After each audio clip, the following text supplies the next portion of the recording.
കൊല്ലം കുളത്തൂപ്പുഴ വനത്തിനുള്ളിൽ മനുഷ്യന്റെ അസ്ഥികൂടം കണ്ടെത്തി. കുളത്തൂപ്പുഴ ആമക്കുളം പെരുമ്പടപ്പച്ച വനത്തിനുള്ളിൽ ആണ് 60 വയസ്സ് തോന്നിക്കുന്ന ആളുടെ അസ്ഥികൂടം കണ്ടെത്തിയത്.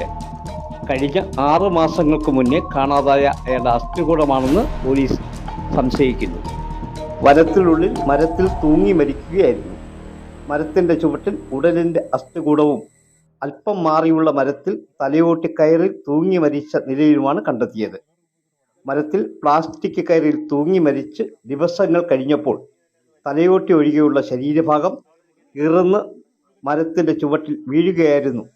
അതിനുശേഷം മൃഗങ്ങൾ ശരീരഭാഗം വലിച്ചു കൊണ്ടുപോയി തൊട്ടടുത്തേക്ക് കൊണ്ടുപോയതായിരിക്കാം എന്നാണ് പോലീസ് പറയുന്നത്. ഇന്ന് രാവിലെ വനം വകുപ്പ് ഉദ്യോഗസ്ഥർ വനത്തിനുള്ളിൽ പരിശോധന നടത്തി വരുന്നതിനിടയിൽ വലിയ രീതിയിൽ ഈച്ച പറക്കുന്നത് നോക്കിയപ്പോഴാണ്